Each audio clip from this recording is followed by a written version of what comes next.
Hello everyone and welcome to our today's AIATS paper discussion session. तो आज हम लोग जिस पेपर को डिस्कस करने वाले हैं उसका सिलेबस बहुत इजी है, that is cell, cell cycle और आपका लिविंग वर्ल्ड। ये आज के पेपर का बॉटनी का सिलेबस है और ये हम बहुत बार दे चुके हैं, तो इसलिए it's going to be very easy paper. और फिर भी अगर आप स्कोर अच्छा नहीं कर पा रहे हैं तो प्लीज़ अपने आप पे वर्क कीजिए, प्रैक्टिस कीजिए। जितनी ज़्यादा प्रैक्टिस करेंगे उतने ही कॉन्सेप्ट्स क्लियर होंगे। ये चैप्टर्स हम ऑलरेडी बहुत बार डिस्कस कर चुके हैं, बहुत सारे इनके टेस्ट हो चुके हैं। तो चलिए स्टार्ट करते हैं। बॉटनी का सिलेबस है सेल, दैट इज कोशिका, जीवन की इकाई, cell cycle and cell division, कोशिका चक्र तथा कोशिका विभाजन, और the living world that is सजीव चक्र। चलिए स्टार्ट करते हैं with the very first question, that is 101। 101 एक स्टेटमेंट बेस्ड क्वेश्चन है। अंतरावस्था कोशिका चक्र की 95% से अधिक अवधि तक रहती है। The interface last more than 95% of the duration of cell cycle. Yes, exactly, it is correct statement. Second क्या कहता है? एम प्रावस्था कोशिका द्रव्य के विभाजन से प्रारंभ होती है। The M phase starts with the division of cytoplasm. नहीं, पहले कैरियोकाइनेसिस होता है, पहले आपके केंद्रक का जो है विभाजन होता है, न्यूक्लियर डिवीजन होता है, उसके बाद में साइटोप्लाज्म डिवाइड होता है। तो ये रॉन्ग हो जाता है, this is true and this is false. तो फर्स्ट स्टेटमेंट जो है वो ट्रू है, सेकंड फॉल्स है, तो उसके अकॉर्डिंग हमारा ऑप्शन हो जाता है, सही आंसर हो जाता है option number 1। Next is omnis cellula a cellula was explained by, की व्याख्या किसने की थी? स्टेटमेंट की व्याख्या करी थी आपके रेडोल्फ विर्चो ने। सही आंसर है option number 4। Next is which phase is the best stage to study morphology of chromosomes? गुणसूत्रों की आकारिकी का अध्ययन करने के लिए सबसे अच्छी अवस्था कौन सी है? डायरेक्ट स्टेटमेंट है, दैट इज सेकंड मेटाफेज और मध्यावस्था। सही आंसर है ऑप्शन नंबर 2। नेक्स्ट है सिलेक्ट द मिसमैच्ड पेयर, असुमिलित युग्म का चयन कीजिए। बोटैनिकल गार्डन, वनस्पति उद्यान, have collections of living plants for reference. सही है। में संदर्भ के लिए जीवित पादपों के संग्रह होते हैं।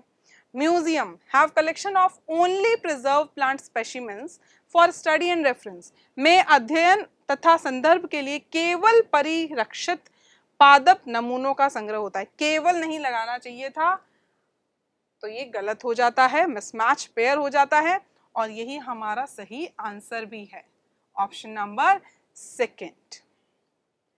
Next is, what will be the amount of DNA in a male gamete in pollen grain if its mother cell has 80 pgDNA, that is picogram DNA in G2 phase? पराग कण के नर युग्मक में डीएनए की मात्रा कितनी होगी यदि इसकी मात्र कोशिका की G2 प्रावस्था में 80 पिकोग्राम डीएनए हो तो चलिए मदर सेल में 80 पिकोग्राम दे रखा है, 80 पिकोग्राम, ये डिवाइड करेगा पहले मियोसिस 1 से यहाँ पर, और 80 पिकोग्राम G2 में दे रखा है। G1 में तो कितना रहा होगा? G1 में तो 40 ही रहा होगा, क्योंकि G1 और G2 के बीच में S फेज आएगी। कौन सी? S phase.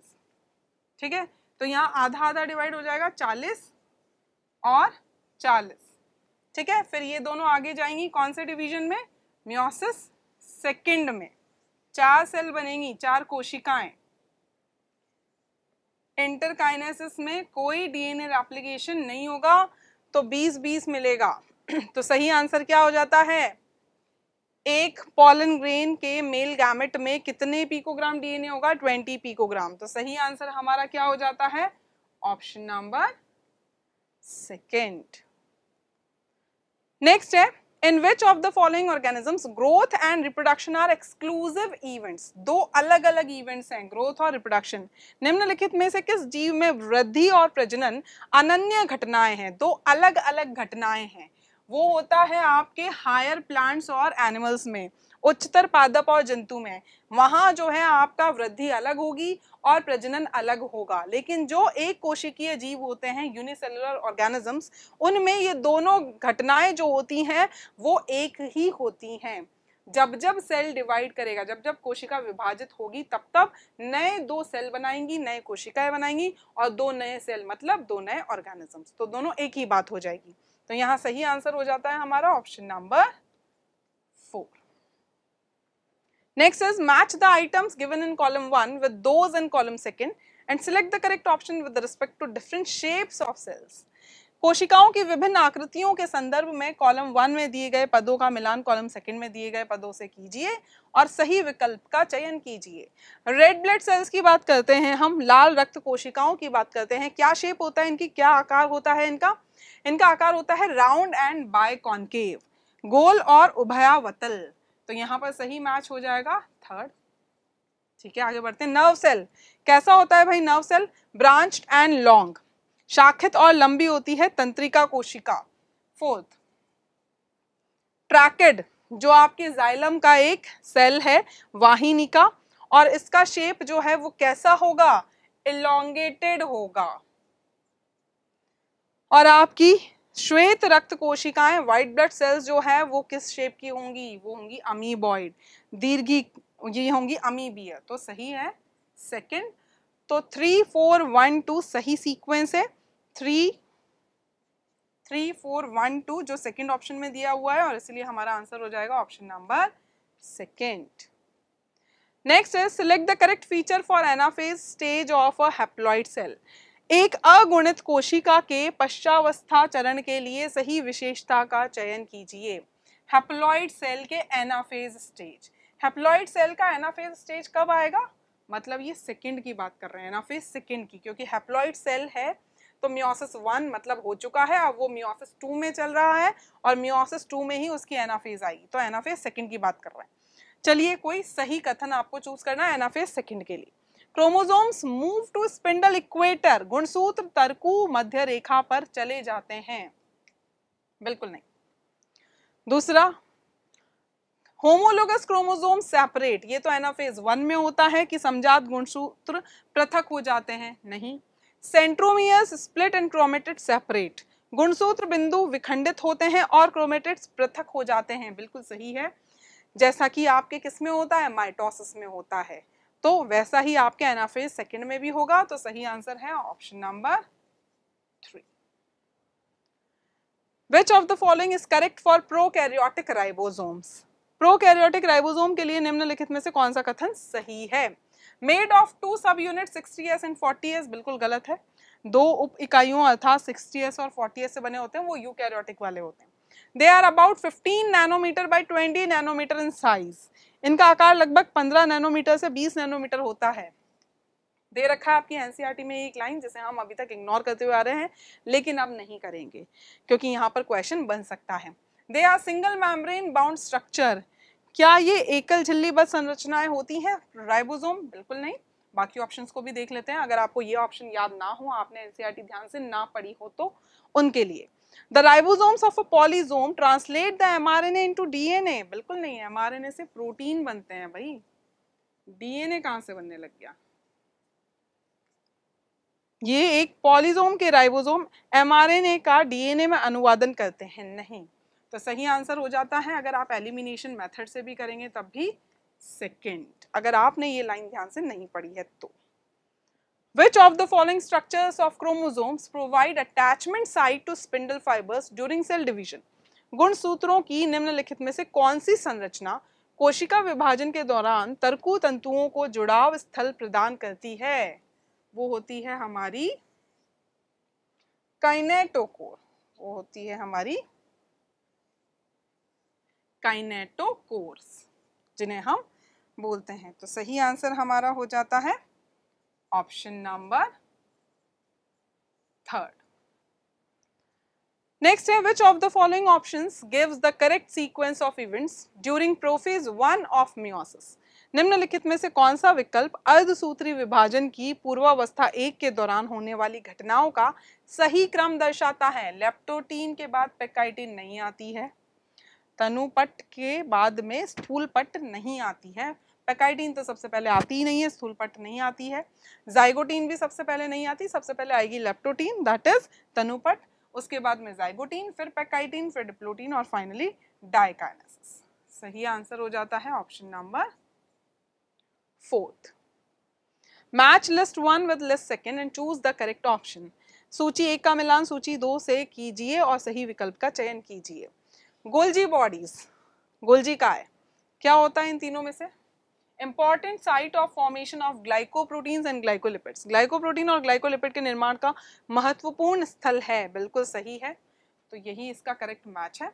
रफ ईआर, खुरदरी अंतर्द्रव्यी जालिका जो होती है वो प्रोटीन सिंथेसिस करती है, तो प्रोटीन संश्लेषण में सक्रिय रूप से सम्मिलित होने वाली कोशिकाओं में प्राय उपस्थित होती हैं, सही मैच है थर्ड।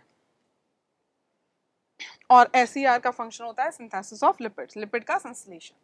सेकेंड 132 सिर्फ एक ही में मिलेगा, ऑप्शन नंबर सेकेंड में।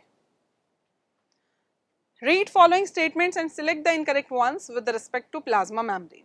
प्लाज्मा झिल्ली के संदर्भ में निम्नलिखित कथनों को पढ़िए और गलत कथन या कथनों का चयन कीजिए। चलिए गलत कथन का चयन करना है यहाँ पर आपको। Plasma membrane is mainly composed of lipids and fats. Plasma झिल्ली मुख्यतः लिपिड और वसा से बनी होती है, लिपिड तो होता है पर वसा नहीं होता है, प्रोटीन आ जाएंगे। The major lipids are phospholipids, ये सही है, जो प्रमुख लिपिड होंगे वो फॉस्फोलिपिड होंगे। पोलर हेड्स आर हाइड्रोफोबिक, नहीं, जो आपके ध्रुवीय शीर्ष होते हैं वो जल विरागी नहीं होते हैं, ये भी गलत हो गया। Non polar tails are hydrophilic, अध्रुवीय पुच्छ जलरागी होते हैं, नहीं, ये भी गलत हो गया। तो ए, सी और डी तीनों स्टेटमेंट्स आपके गलत हैं और उसी के साथ हमारा सही आंसर हो जाता है ऑप्शन नंबर थर्ड, क्योंकि आपको यहाँ पर गलत कथन चूज करने थे। नेक्स्ट, मेटाफेज स्टार्ट्स व्हेन, मध्यावस्था तब प्रारंभ होती है जब condensation of chromatin material initiates, chromatin पदार्थ का संघनन आरंभ होता है, तब तो प्रोफेज ही चल रही होती है भाई, तब तो प्रोफेज स्टार्ट होती है। Complete disintegration of nuclear membrane occurs, yes, केंद्रक झिल्ली का पूर्ण विघटन जब हो जाता है तभी आपकी क्या होती है, मेटाफेज स्टार्ट होती है, सही आंसर है ऑप्शन नंबर सेकेंड। नेक्स्ट है, Which of the following is or are key events of telophase? निम्नलिखित में से कौन सी अंत्यावस्था की प्रमुख घटनाएं हैं या घटनाएं हैं? Nucleolus Golgi complex and ER reform, केंद्रिका गोल्जी सम्मिश्र और ईआर पुनः निर्मित होते हैं, बिल्कुल सही है। Chromatid move to opposite poles, ये तो एनाफेज का है। Next, chromosomes cluster at opposite poles and their identity is lost as discrete elements, बिल्कुल सही है।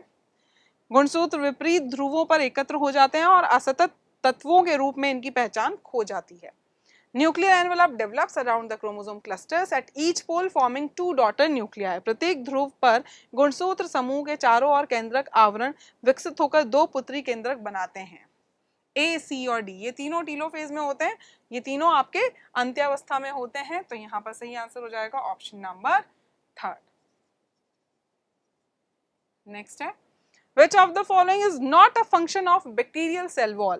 निम्नलिखित में से कौन सा जीवाणुविक कोशिका भित्ति का एक कार्य नहीं है? It provides gummy and sticky character to the cell. ये किसका फंक्शन है? ये सेल वॉल का फंक्शन है, ये ग्लाइकोकैलिक्स का फंक्शन है, ना कि सेल वॉल का। बैक्टीरियल सेल वॉल का ये फंक्शन नहीं है, तो यहाँ पर सही आंसर हो जाता है आपका ऑप्शन नंबर 1। ये कोशिका को गोंद जैसा और चिपचिपाहट का गुण प्रदान करती है, नहीं, यह आपके जीवाणु की कोशिका भित्ति प्रदान नहीं करती है, ये ग्लाइकोकैलिक्स का है। Select the odd one out with respect to mesosomes. Mesosome के संदर्भ में विषम कथन का चयन कीजिए। Formed by the extensions of plasma membrane into the cell, ये कोशिका में प्लाज्मा झिल्ली के विस्तारण द्वारा निर्मित होते हैं, बिल्कुल सही है। They help in cell wall formation, DNA replication and distribution to daughter cells, बिल्कुल एनसीईआरटी की लाइन है। ये कोशिका भित्ति निर्माण, डीएनए प्रतिकृतियन और संतति कोशिकाओं में वितरण में सहायता करते हैं। They also help in respiration, secretion process, etc.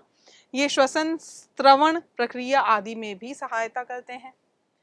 They help in attaching the bacteria to rocks in streams and also to the host tissues. ये फिम्ब्रे का काम है, ये जीवाणुओं को जलधाराओं में चट्टानों से और पोषी उत्तकों से भी चिपकने में सहायता करते हैं, बिल्कुल नहीं, सही आंसर है option number 4। The fluid nature of the membrane is important from the point of view of all the following functions except, निम्नलिखित में से किसके अतिरिक्त अन्य सभी कार्यों की दृष्टि से झिल्ली की तरल प्रकृति महत्वपूर्ण होती है? आपको वो पता लगाना है जिसके लिए ये तरल जो प्रकृति है ये महत्वपूर्ण नहीं है। सेल ग्रोथ और सेल डिवीजन के लिए बहुत इंपॉर्टेंट है, कोशिका वृद्धि और कोशिका विभाजन के लिए, फॉर्मेशन ऑफ इंटरसेल्युलर जंक्शंस के लिए, दो कोशिका या अंतर कोशिकीय संधि स्थलों का निर्माण करने के लिए भी है, सिक्रीशन एंड एंडोसाइटोसिस स्त्रवण और अंतर कोशिकता के लिए भी, protection from mechanical damage and infection, ये सेल वॉल कोशिका भित्ति का फंक्शन है, ना कि आपके सेल मेम्ब्रेन का, तो ये गलत हो जाता है। तो सही आंसर है हमारा option number 4। Which of the following cell organelles is not included in endomembrane system? भाई बहुत इजी सा क्वेश्चन है, निम्नलिखित में से कौन सा कोशिका अंगक अंतः झिल्लिका तंत्र में सम्मिलित नहीं है? वो है हमारा mitochondria, option number 2. During which phase of prophase 1 synapses occurs? पूर्वावस्था 1 की किस प्रावस्था के दौरान सूत्र युग्मन होता है, साइनेप्सिस होता है? That is zygote in second stage में ही हो जाता है पेयरिंग। तो सही आंसर हो जाता है हमारा option number 3. Select odd one out with respect to interkinesis, अंतराल अवस्था के संदर्भ में विषम कथन का चयन कीजिए। मियोसिस 1 और सेकेंड के बीच की जो स्टेज होती है उसी को हम क्या बोलते हैं? इंटरकाइनेसिस बोलते हैं, अंतराल अवस्था। सेंट्रियोल्स डुप्लीकेट बिल्कुल होता है, इसमें तारक केंद्र का द्विगुणन होता है। डीएनए रेप्लिकेशन बिल्कुल नहीं होगा, इसमें डीएनए प्रतिकृतियन नहीं होता है। तो सही आंसर हो जाएगा हमारा option number 2. Select the incorrect option with respect to cytokinesis, कोशिका विभाजन के संदर्भ में गलत विकल्प का चयन कीजिए। In an animal cell cytokinesis is achieved by cell furrow formation, जंतु कोशिका में कोशिका खांच के निर्माण द्वारा कोशिका विभाजन पूरा होता है, बिल्कुल सही है। प्लांट सेल में cytokinesis achieved by cell plate formation, ये भी सही है। पादप कोशिका में कोशिका पट्टिका के निर्माण द्वारा कोशिका विभाजन पूरा होता है। Cytokinesis marks the end of cell division, yes, cytokinesis कोशिका विभाजन की समाप्ति को दर्शाता है। Karyokinesis not followed by cytokinesis results in uninucleate condition, नहीं, मल्टी न्यूक्लिएट कंडीशन। केंद्रक विभाजन के बाद कोशिका विभाजन नहीं होने के परिणाम स्वरूप एक केंद्र की स्थिति होती है, नहीं, बहु केंद्र की स्थिति होती है, गलत है। सही आंसर हमारा हो जाता है option number 4. Which of the following is correct with respect to the stage representing transition to metaphase 1? 1 की बात कर रहे हैं, मेटाफेज 1 की, ठीक है। निम्नलिखित में से कौन सा मध्यावस्था 1 में परिवर्तन को प्रदर्शित करने वाली अवस्था के संदर्भ में सही है? It is the final stage of meiotic prophase 2 कहां से आ गया? प्रोफेज 1 से जा रहा है मेटाफेज 1 में, मतलब हम डायकाइनेसिस के फीचर की बात कर रहे हैं। और डायकाइनेसिस में क्या होता है? काइजमेटा के उपांती भवन द्वारा चिन्हित होती है, टर्मिनलाइजेशन ऑफ काइजमेटा। तो option number 2. How many of the following statements are true with respect to centrioles? तारक केंद्र के संदर्भ में निम्नलिखित में से कितने कथन सत्य हैं, वो आपको यहाँ पर बताना है, ठीक है। चलिए, it has an organisation like the cart wheel, इसमें बैलगाड़ी के पहिए जैसा संगठन होता है सेंट्रियोल में, बिल्कुल सही है। चलिए, central part has a pair of microtubules, इसके मध्य भाग में सूक्ष्म नलिकाओं का एक युग्म होता है, नहीं, वो आपको सीलिया फ्लैजिला में मिलेगा, यहाँ नहीं। They form basal body of cilia और फ्लैजिला इन यूकैरियोट्स, ये यूकैरियोट्स में पक्षमाभ या कशाप का आधारी काय बनाते हैं, सही है। तो सही आंसर हो जाता है option number 2. In some prokaryotes, there are other membranous extensions into the cytoplasm containing photosynthetic pigments are known as. कुछ प्रोकैरियोट्स में कोशिका द्रव्य में प्रकाश संश्लेषी वर्णकों से युक्त अन्य झिल्लीमय विस्तारण होते हैं, जिन्हें कहा जाता है क्रोमेटोफोर्स। सही आंसर है option number 1. What will be the arrangement of microtubules in exoneme of eukaryotic flagella? Eukaryotic कशाभिका के अक्ष सूत्र में सूक्ष्म नलिकाओं की व्यवस्था क्या होगी? 9+2, सीलिया और फ्लैजिला, एक्सोनीमस कोर। सही आंसर है option number 3. Who among the following scientists first described nucleus? निम्नलिखित में से किस वैज्ञानिक ने सबसे पहले केंद्रक का वर्णन किया था, न्यूक्लियस का वर्णन किया था? वो है हमारे Robert brown, option number 3. Select the correct match यहाँ पर आपको सिलेक्ट करना है। Peroxisomes participate only in photo respiration, केवल प्रकाश श्वसन में भाग लेते हैं, ऐसा तो नहीं है। पेरोक्साइड मेटाबॉलिज्म में भी पार्टिसिपेट करते हैं। स्फेरोजोम कंटेन हाइड्रोलाइटिक एंजाइम्स, इनमें जल अपघटनीय एंजाइम होते हैं, बिल्कुल सही है और सही हमारा ये आंसर भी है, option number second. What is the site of active ribosomal RNA synthesis? सक्रिय राइबोसोमल आरएनए या फिर हम बोल सकते हैं आरआरएनए संश्लेषण का स्थल क्या होता है? न्यूक्लियोलस होता है, केंद्री का। सही आंसर है option number second. Which one of the following plastids are colorless and store proteins? निम्नलिखित में से कौन सा प्लास्टिड रंगहीन होता है और प्रोटीन का संचय करता है? That is aleuroplast. Eleuro word is for proteins. Select the incorrectly matched pair among the following. निम्नलिखित में से असुमिलित युग्म का चयन कीजिए। Thylakoids, flattened membranous sacs present in stroma of chloroplast. Thylakoid क्या होते हैं? क्लोरोप्लास्ट की पिठिका में उपस्थित चपटी झिल्लीमयी थैलियां हैं, बिल्कुल सही है।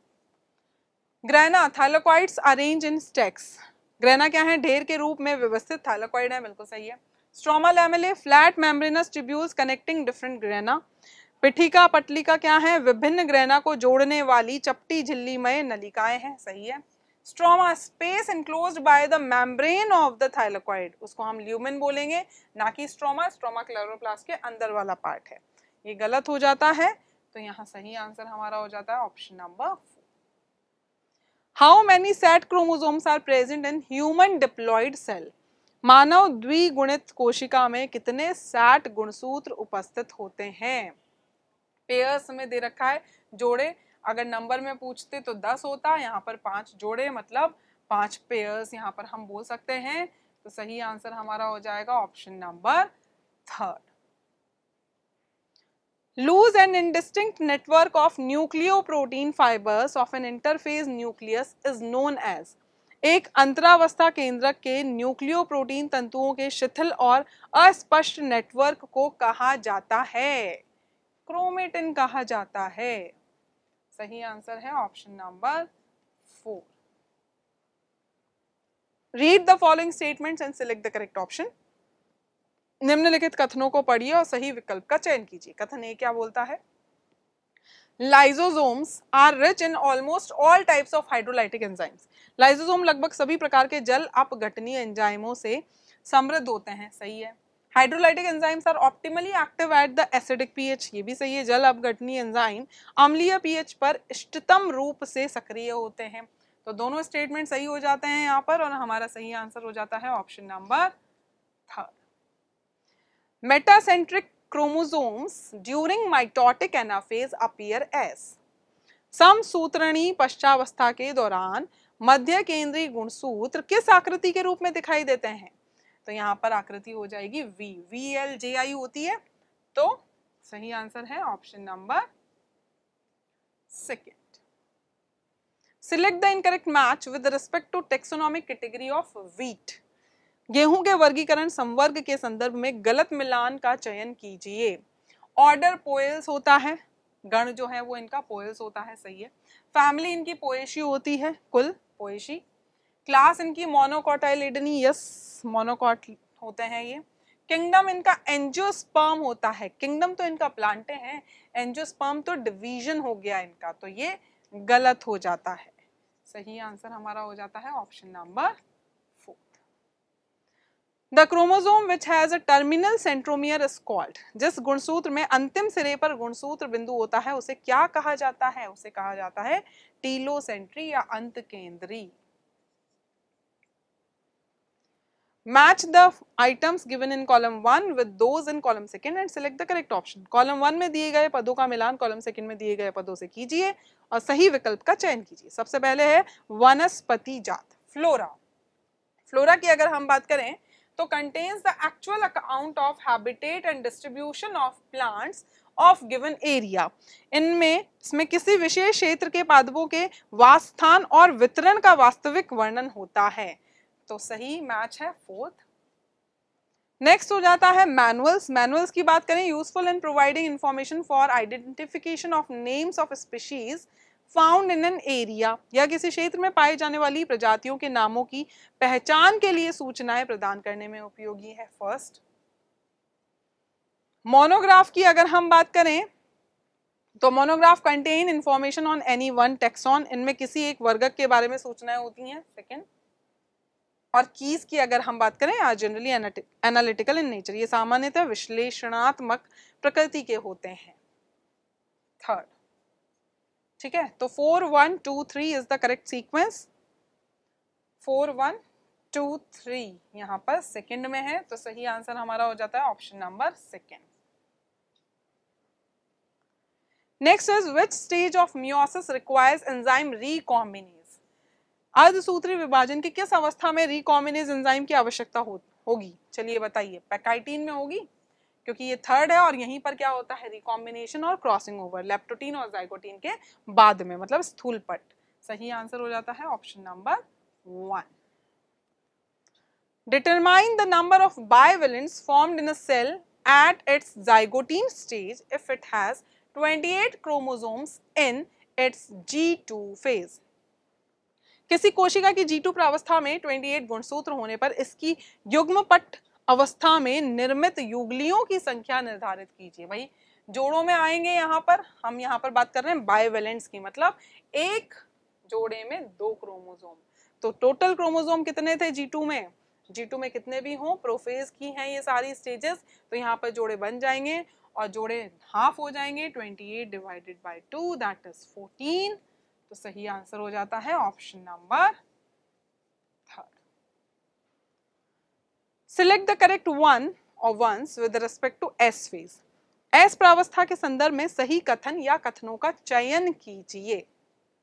चलिए, duplication of semi autonomous cell organelles, मतलब माइटोकॉन्ड्रिया की यहाँ पर बात करें या क्लोरोप्लास्ट या प्लास्टिड की बात करें, तो उनका डुप्लीकेशन होता है, उनका द्विगुणन होता है एस फेज में। एस फेज में तो नहीं होता ऐसा कुछ भी, तो ये तो गलत हो गया। ठीक है। Synthesis of tubulin proteins. Tubulin protein का संश्लेषण साफ साफ लिख रखा है आपके G2 फेज में होगा, यहाँ नहीं होगा, गलत है। DNA synthesis takes place, yes, DNA संश्लेषण होता है। Centriole duplication in higher plant cells. Higher plant cells में सेंट्रियोल होता ही नहीं है, तो ये भी गलत हो जाएगा। तो यहाँ पर चलिए हम बात करेंगे सिर्फ ऑप्शन नंबर, यहाँ पर सी सही है स्टेटमेंट, और इसलिए हमारा सही आंसर हो जाता है option number 3। After telophase 1, dyad of cells are obtained with each cell having। अंत्यावस्था 1 के बाद कोशिकाओं का द्विक प्राप्त होता है, जिनमें प्रत्येक कोशिका में कुछ ऐसा टीलोफेज 1 के बाद में मिलेगा 1 क्रोमोसोम। ठीक है। Twice the amount of DNA in comparison to meiotic second product.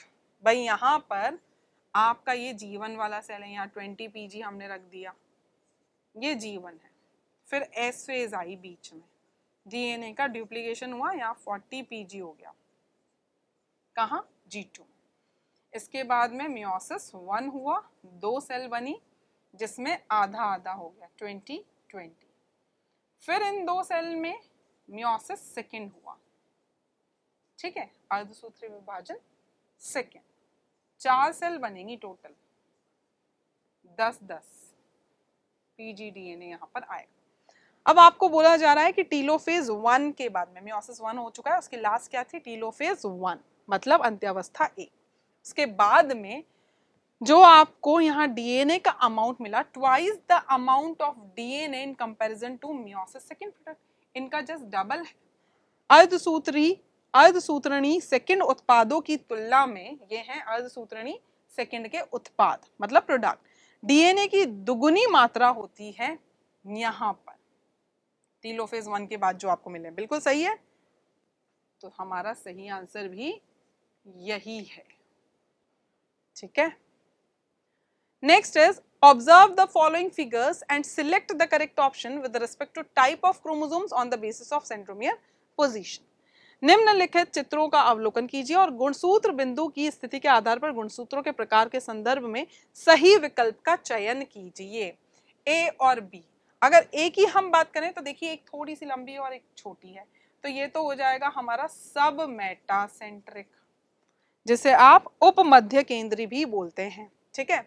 और इस वाले में अगर हम देखें तो इसमें भी ऐसा ही है बिल्कुल, एक तो ऐसा नहीं है, एक्रो वाला जो होगा वो तो बहुत ही छोटा हो जाएगा, ठीक है, टीलो वाले में तो एक नजर ही नहीं आएगा, तो ये भी सब मेटा ही है, ये भी उपमध्य केंद्री ही है, तो दोनों सब मेटासेंट्रिक है और ऐसा ऑप्शन सिर्फ एक ही दिख रहा है, ऑप्शन नंबर सेकंड, तो सही आंसर हो जाएगा ऑप्शन नंबर सेकंड।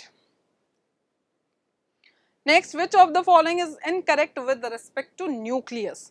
केंद्रक के संदर्भ में निम्नलिखित में से कौन सा कथन गलत है?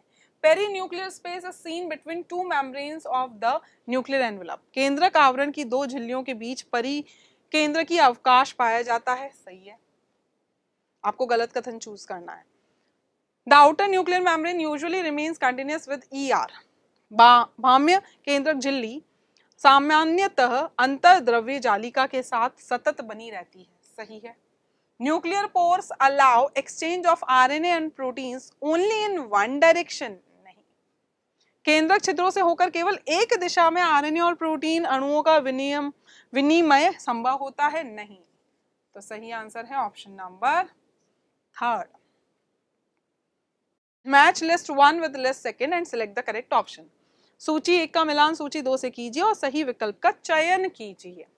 चलिए, माइटोकॉन्ड्रिया की बात करें तो inner membrane forms a number of infoldings called the cristae.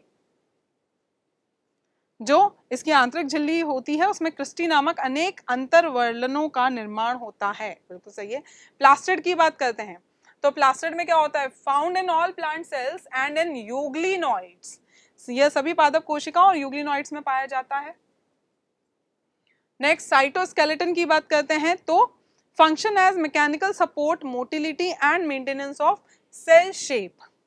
ये यांत्रिक सहारा, गतिशीलता और कोशिका आकृति को बनाए रखने का कार्य करता है, बिल्कुल सही है, फोर्थ। और राइबोसोम जो आपका थर्ड ऑप्शन बच जाता है, they are composed of RNA and proteins and are non membrane bound. ये कैसे होते हैं? झिल्ली रहित होते हैं, तो थर्ड। तो सही मैच क्या हो जाता है? 2143 2143 जो आपके ऑप्शन नंबर 1 में गिवन है, तो सही आंसर भी क्या हो जाएगा? Option number 1।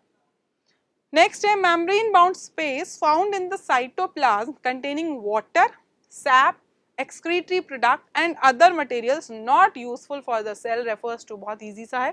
कोशिका द्रव्य में पाया जाने वाला यह झिल्लीबद्ध अवकाश किस संरचना को संदर्भित करता है जिसमें जल, रस, उत्सर्जी उत्पाद तथा कोशिका के लिए अनुपयोगी अन्य पदार्थ होते हैं? वो है हमारा वैक्यूल, दैट इज रस धानिया, ऑप्शन नंबर 4।